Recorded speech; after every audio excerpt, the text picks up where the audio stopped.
Ce légume qui, comme eux, vous le voyez, est bleu marine à l'extérieur et rouge à l'intérieur. Vous voyez?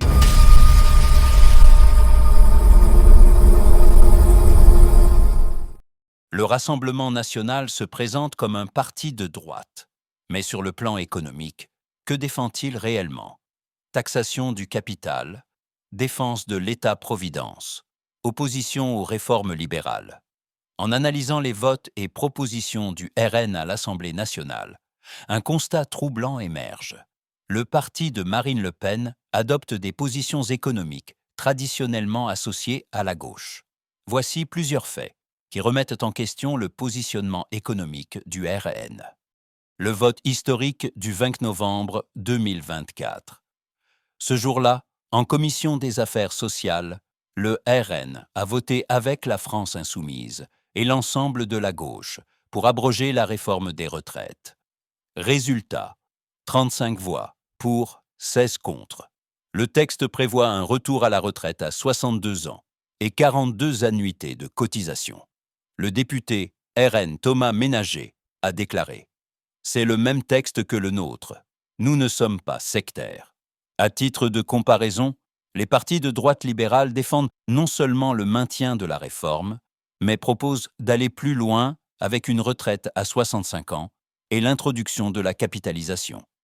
Une proposition de taxation massive du capital. Le 16 octobre 2024, Jean-Philippe Tanguy, le monsieur économie du RN, a présenté le contre-budget du parti. Sa mesure phare? Une taxation à 33% sur les rachats d'actions des grandes entreprises, censée rapporter près de 9 milliards d'euros. Citation de Tanguy. Nous voulons éteindre les rachats d'actions. Le RN a également proposé un impôt sur les surdividendes. Ces propositions de taxation punitive du capital sont traditionnellement portées par la gauche. Un parti de droite défend au contraire la liberté d'allocation des profits par les entreprises et s'oppose à toute surtaxation dissuasive. La ligne rouge sur les retraites. Face au gouvernement Barnier qui proposait de reporter de 6 mois l'indexation des retraites sur l'inflation, le RN a été catégorique. C'est une ligne rouge infranchissable. Le parti a exigé le maintien de l'indexation dès le 1er janvier. Dans son programme de 2022, le RN affirmait vouloir réindexer les retraites sur l'inflation pour un pouvoir d'achat respectueux d'une vie de travail. Cette défense inconditionnelle des dépenses sociales contraste avec la position d'un parti libéral qui défend une règle de limitation des déficits et accepte la maîtrise des dépenses sociales si nécessaire. Le retour à la retraite à 60 ans. Le RN défend la retraite à 60 ans avec seulement 40 annuités pour ceux qui ont commencé à travailler avant 20 ans. Cette proposition revient sur la réforme Borne de 2023, mais aussi sur la réforme Touraine de 2013, qui fixait 43 annuités.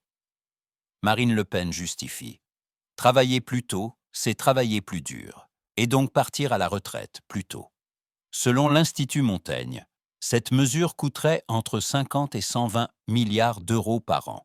À l'opposé, une vraie droite proposerait une retraite à 65 ans, l'allongement de la durée de cotisation et l'introduction de la capitalisation.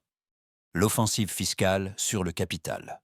Le 7 novembre 2024, le RN a voté avec la France insoumise, les socialistes, les écologistes et les communistes pour instaurer une taxe sur les superdividendes.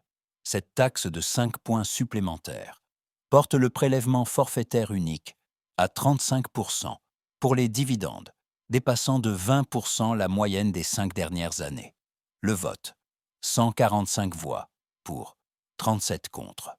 Jean-Philippe Tanguy a qualifié cet amendement de très raisonnable, très constructif. Mais ce n'est pas tout. Lors du débat budgétaire de fin 2024, Tanguy a également plaidé pour une hausse du taux de la flat tax, déclarant « Pour répondre à la demande du peuple français pour plus d'équité fiscale, le groupe RN soutiendra probablement les amendements augmentant la flat tax. » Rappelons que la flat tax avait été créée par Macron pour baisser la fiscalité sur le capital. Vouloir l'augmenter est une position typiquement de gauche. L'alliance RN-LFI contre les multinationales. Le 28 octobre 2025, le RN a voté avec la France insoumise un amendement majeur pour taxer les bénéfices des multinationales proportionnellement à leur activité réellement réalisée en France. Objectif: lutter contre l'évasion et l'optimisation fiscale. Rendement estimé: 26 milliards d'euros.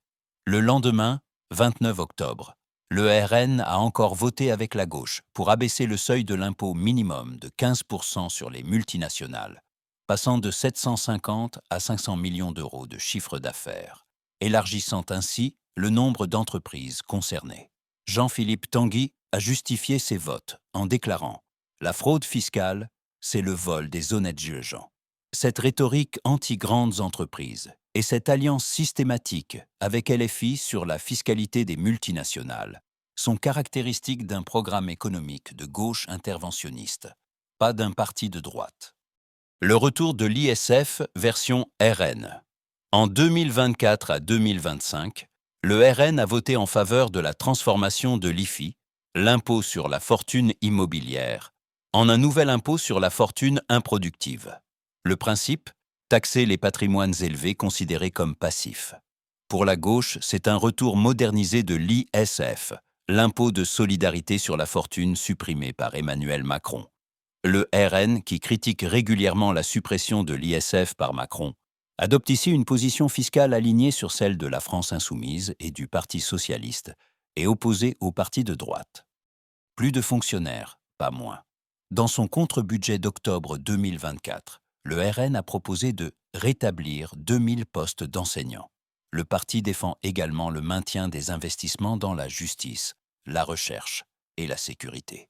Jean-Philippe Tanguy a présenté des propositions pour rendre 15 milliards d'euros de pouvoir d'achat net aux Français.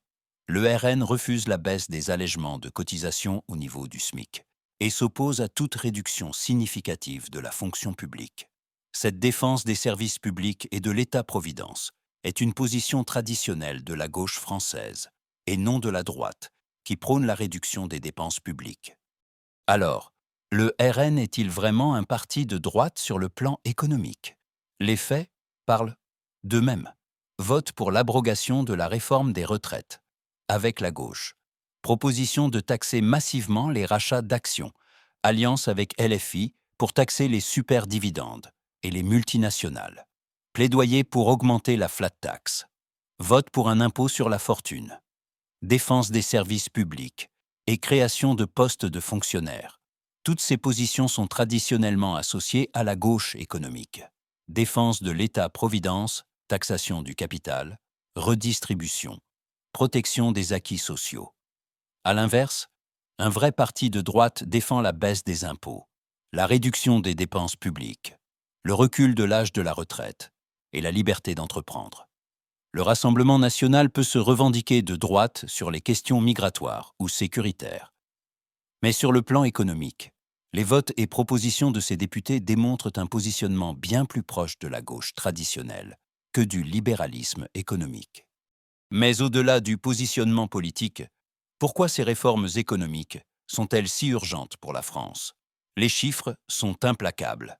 La fiscalité, avec 45,3% du PIB en prélèvements obligatoires, la France est le deuxième pays le plus taxé d'Europe, juste derrière le Danemark. Selon la théorie de la courbe de l'affaire, au-delà d'un certain seuil, augmenter les impôts ne rapporte plus rien, voire fait fuir les contribuables. La France semble avoir atteint ce point de rupture. Les retraites. Notre système par répartition repose sur les actifs pour financer les retraités. Or, en 1960, on comptait 4 cotisants pour un retraité. Aujourd'hui, ce ratio est tombé à 1,7 pour 1 et il continuera de se dégrader. Sans réforme, le système est mathématiquement condamné. L'administration. Avec près de 35 000 communes, la France détient 40% de toutes les communes de l'Union européenne. L'Allemagne n'en compte que 11 000, l'Italie 8 000. Résultat, plus de 567 000 élus locaux et nationaux, soit un élu pour 119 habitants. Le millefeuille territorial coûte des milliards, le poids de l'État. Les dépenses publiques atteignent 57,1% du PIB en 2024, le deuxième niveau le plus élevé de l'OCDE.